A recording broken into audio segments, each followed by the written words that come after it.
Welcome to the Worthy Revolution, a community of inspired, heart-focused, faith-founded, community-centered, success-minded women impacting the world through their mission, their business, and their stories. Hi, I'm Mimika Cooney, and welcome to Worthy TV, the home of the Worthy Revolution, where women are impacting the world. Today, we are talking about how to be the architect of your own life.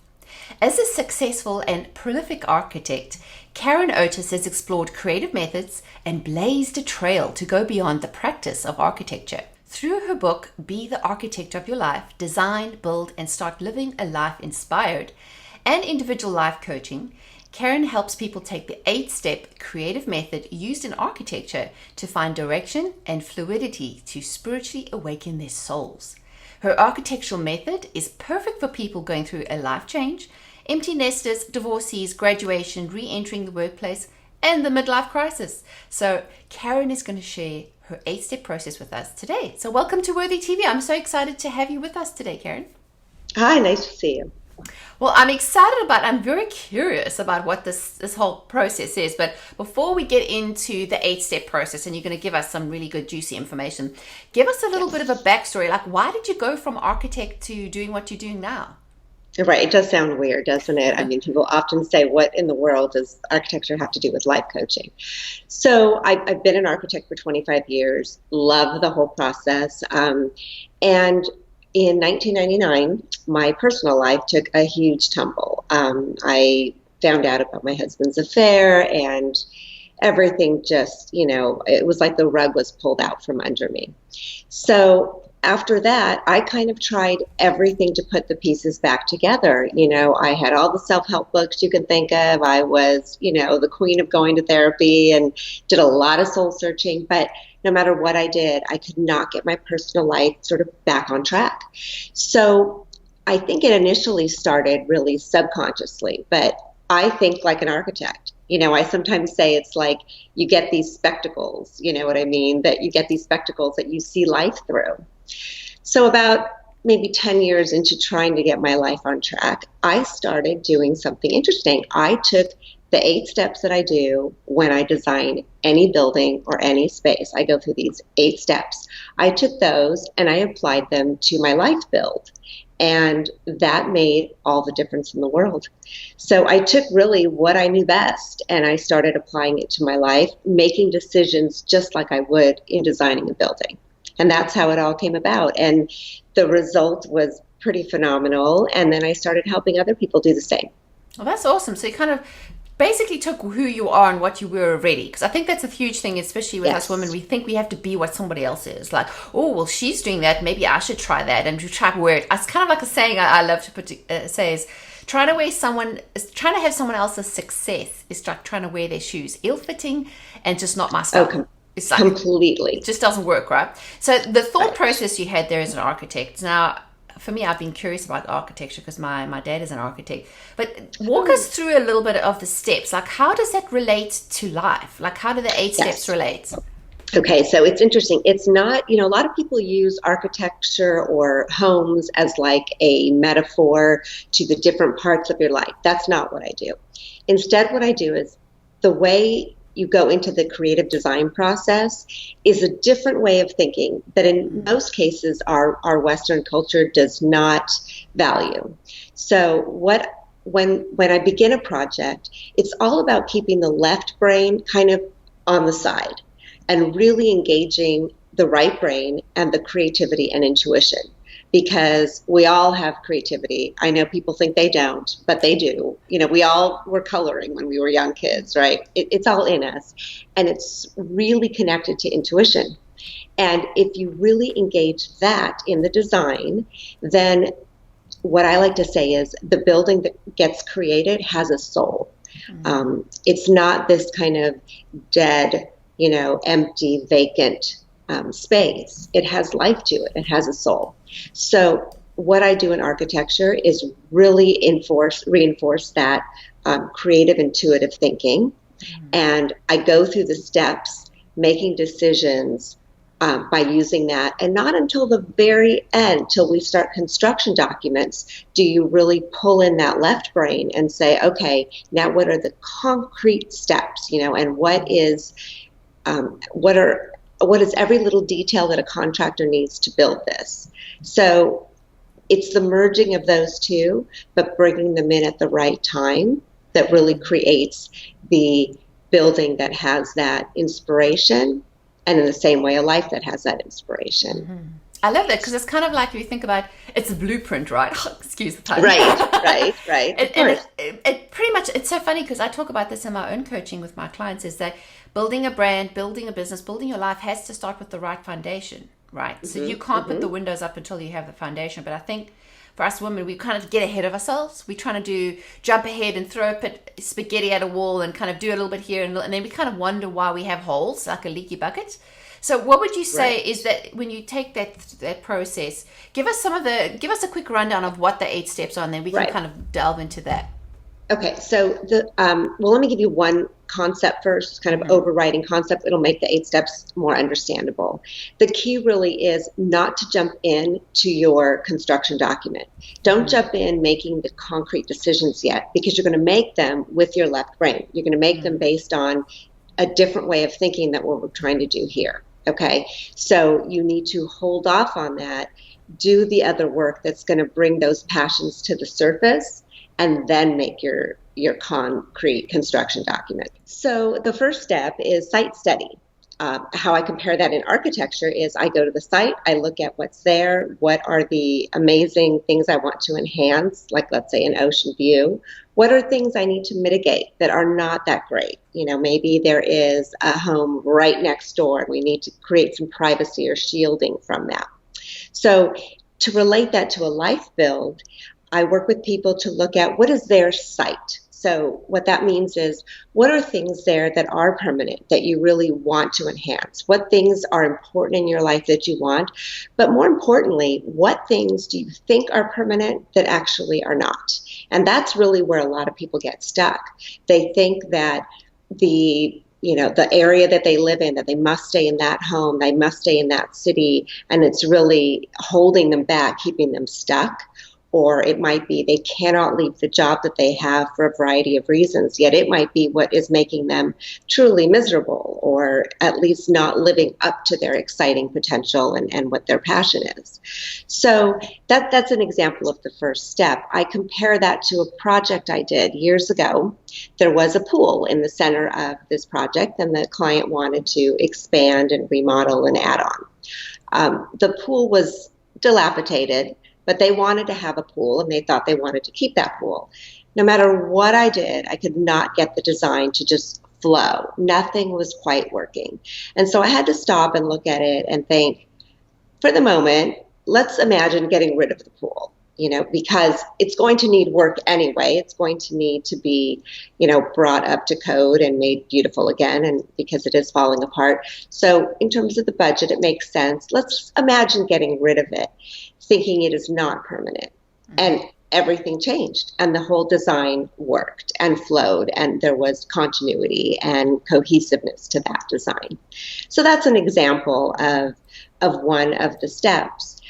I like to say that architecture is a building inspired, right? You know the difference. You can either go to like a strip mall, a store, it might look kind of ordinary, it meets practical purposes, but then you walk into a space that just like where your breath catches, right? Where you walk in and you're like, oh, this is amazing. And it resonates with you. Mm-hmm. It might be that you feel the experience of the space. You're captivated by the volume, something.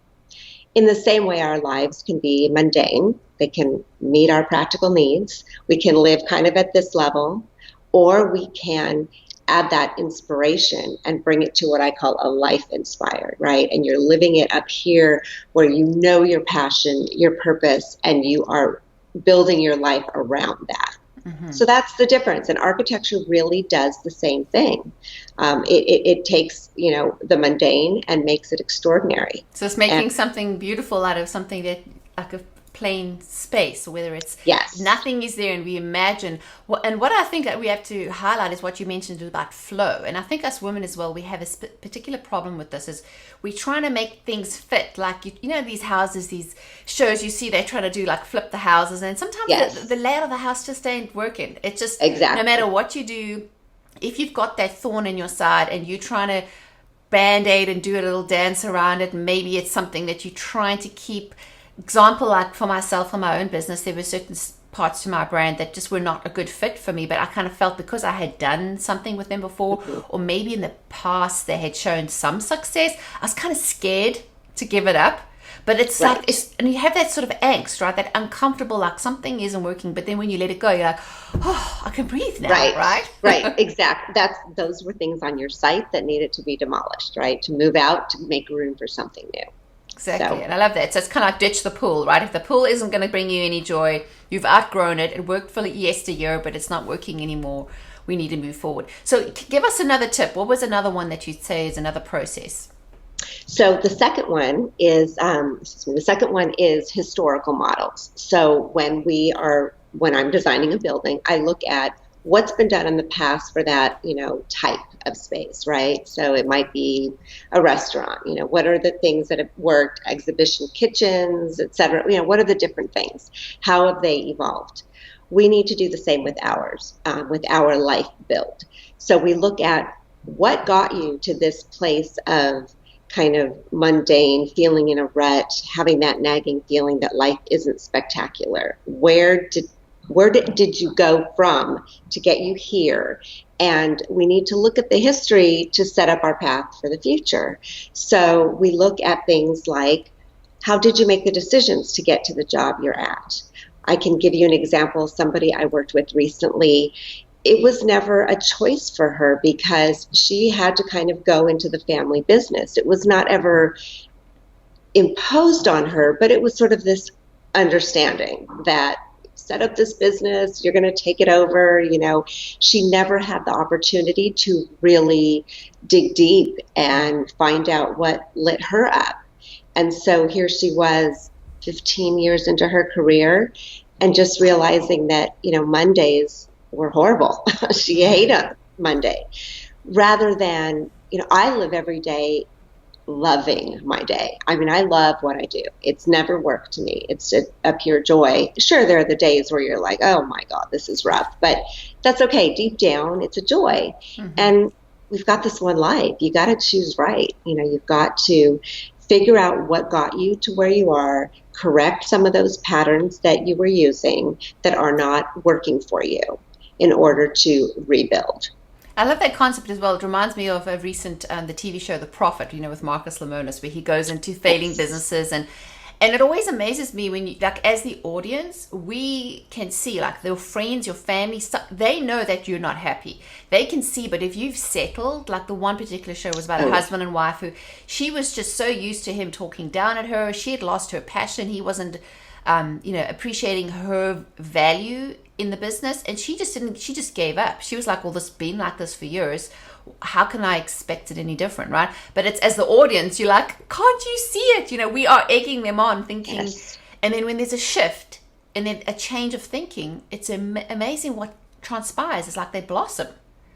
Right.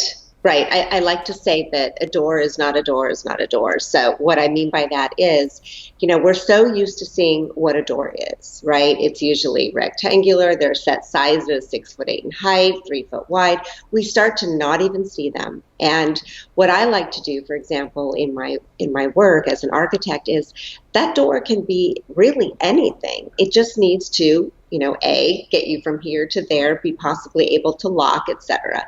But it can be, the shape. I recently did one that was kind of, an angular door.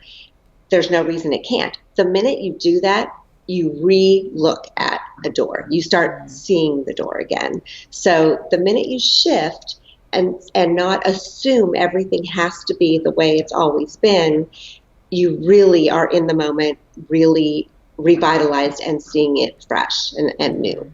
So what tip would you say would help women get to that shift moment, like say if you've lived in this situation, this house that it's like the paintings on the wall, you've walked past them so many times, you're not even seeing them anymore. They're not even, you don't even notice. It just kind of becomes blah. What is that thing that you would say would help them to awaken and be more aware?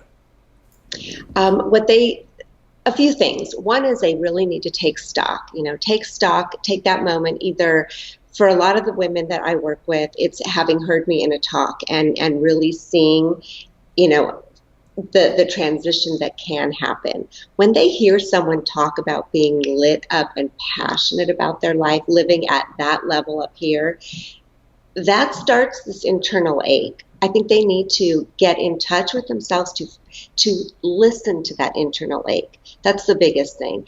And secondly, know that that doesn't need to stick. That's not what you have to live with. Though they do say 9 out of 10 people are pretty much unhappy.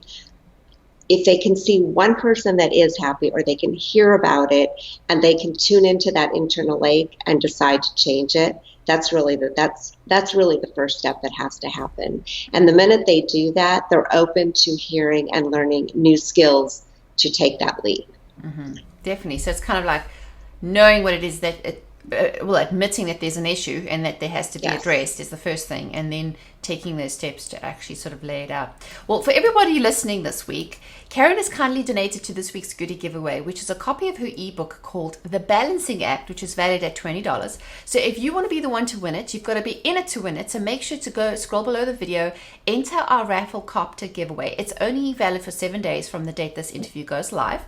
And you need to be in it by taking action, like and tweet and share and post. Go and tell everybody about today's interview, because Karen's had some great things to say. But give us a quick update, or explain to us what the book is about. So the book is about taking, it guides you through what balance is in architecture and what it is in our lives. Mm-hmm. And it's a very fine kind of equilibrium that we need to maintain.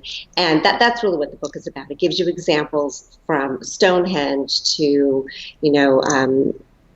other sculptures or rock formations, etc., and how columns work and how we balance things, and cantilevers in architecture to how we do that in our lives. Mm-hmm. And there is, I think, such a huge amount of wisdom in architecture that applies to so much. I think we look for the same things in architecture to inspire us that we look and need in our lives. So there's a real correlation. A good correlation in the way it looks. I love analogies. Anything with pictures that helps me learn, right? If I can imagine the picture, like, it makes the concept so much easier to learn.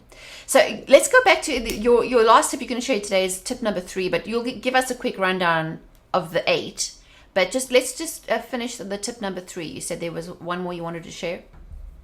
Yes, one more tip would be that rather than taking what you assume everybody else wishes for you, which is really important, because our third step is actually creating a wish list. Mm-hmm. When I work with people, oftentimes what they're giving me is the list that is what their husband thinks they should do, right? Or their parents or their kids, or what the community would think if they, didn't do that these are sort of the required wishes. And you need to really sift through them and figure out which ones are your wishes. I compare that to when clients are doing, let's say, a remodel or a new home. Sometimes they're more worried about the resale value, right? Mm. They're worried, okay, so what will the next buyer want or need? And I often say to them, you do too much of that and it becomes very generic. And then are these really your wishes or theirs? So you need to create it for you, and you need to really sift through that sort of pile of wishes. I think of it like big pile of leaves. Which ones are yours and which ones have just kind of landed there from somebody else? Mm-hmm. It's kind of like just going from just accepting because it is what it is, especially when you're in an old house. You like, don't even get me started. My house needs a little bit of an update. But it's 20 years old and the kitchen isn't exactly the way I like, and we keep thinking, well, maybe we shouldn't do this because we kind of settle. As women especially, we put other people's needs before ourselves. And sometimes what happens is then it has a knock-on effect that when we're not happy, we can't, we aren't released to find our actual joy. So I definitely would agree. This is a great exercise to do, even at least once a year. Take stock whether you do it at the beginning of the year, whenever. Pick a time, Right. And just Absolutely. go through this. So those are some awesome tips. So just give us a quick rundown and just highlight quickly the 8, so we people know Sure. how it goes. So we talked about site study, we talked about historical models, we talked about creating a wish list. The next one is actually a very quiet step. It's just called absorb. So there's a moment in the design where I just let everything I've done prior just kind of take a moment to gel. This isn't an overnight process. You need to, the thoughts are going to come to you and you need to get yourself okay with them. So absorption is sort of an important moment there. And then it goes into envisioning a vision, which is a different way of thinking. So now you're starting to really create it in your mind, still not putting pencil to paper, letting it evolve as far as you can in your mind. The design needs to get so clear in my mind before I really set paper and pencil together. The next one is to start to draw. And I say that metaphorically because most people may not think they can draw, and that's perfectly fine. It can be word associations. We do lots of different exercises to start getting your passions to surface, to start getting the thoughts and whisperings of your soul to come up. So we have envision a vision, like I mentioned, and then drawing. And then the actual last step is the construction drawings, the blueprint, which is where definition is in the details. And we get to the nitty-gritty blueprint of what are your action steps, what do you need to do to learn about those action steps, and when is your target date to get those done. Mm-hmm. Definitely. So those are definitely some great tips that we can do to reinvent and re-architect our life, and we're in control of the decisions. And again, it's like everything's a process, right? Rome wasn't built in a day. Excuse the pun. Yeah. And we have to take that same process. So those are some great tips. And I'm going to say, if we had to round it up with one takeaway tip, what would you want people to remember you by? What would you think is the essence of what this whole process is? This whole process is about not settling for the mundane. You've got one life to live. You've got one life. As far as we know, this is the only life we have. And you have a choice. It is all in your ability to make it, live it down here, mundane, practical, or elevate it. And the minute you elevate it, your entire soul will light up. So just like if you've ever walked into a building that is so magnificent, remember that feeling. You walk into something in Rome or, some amazing space. Remember what that literally feels like in your body and soul, and let's replicate that. Mm-hmm. And it's not as long of a process as you think. Most of my clients, it's, within 4 to 8 weeks, they're making their life happen. And it's spectacular. And it's so rewarding, especially as a coach. It's amazing when you see the light switch on and you see it's like, oh, they get it. And they start to see the growth process. It's super rewarding. I love about that process. Well, tell everybody, what's the best place to find you? How can we get in touch? Sure. So there is a website, and it is called bethearchitectofyourlife.com. The best thing is to go there. We've got on there different speaking engagements that I'm involved in. We do a retreat once a year. We're beginning to up that to twice a year. Very exciting. And there is always a telecourse that's offered. So where I actually walk you through the steps. That's done in a group, which is nice because it's also recorded. So kind of at your own pace, your own, schedule. And then there's also, personal one-on-one. There's great testimonials, all sorts of things. So I would definitely suggest to go to bethearchitectofyourlife.com. And if not, find us on Facebook as well. Yeah, and we'll have all the links in the show notes, so definitely make sure you connect with Karen and tell her you saw her on Worthy TV and let her know what you learned from today, because we love to be able to share our tidbits. So if you've enjoyed today's content, then click to subscribe and share it with your friends. I'm sure you know somebody who needs to hear what Karen had to say. And make sure to go and join our community at worthyrevolution.com. You can grab some freebies. We have a free a private Facebook group that we have. You can join in the conversation and add your comments. We love to hear what you learned. Any takeaway tips? What were your aha moments? What are the actions that you're going to take from what Karen had to share? So as a last thing, we always like to wrap up with a bit of a pep talk, which is you need to believe in yourself. You are worth it. You can do what you love and be paid for living your dream. So thanks everyone for joining us on Worthy TV. Thanks Karen for sharing your awesome wisdom. I totally appreciate the time. And I look forward to connecting with you again in the future, hopefully in real time, in person. Wonderful. I would love it. Thank you so much for having me on your show. Take care. Bye-bye.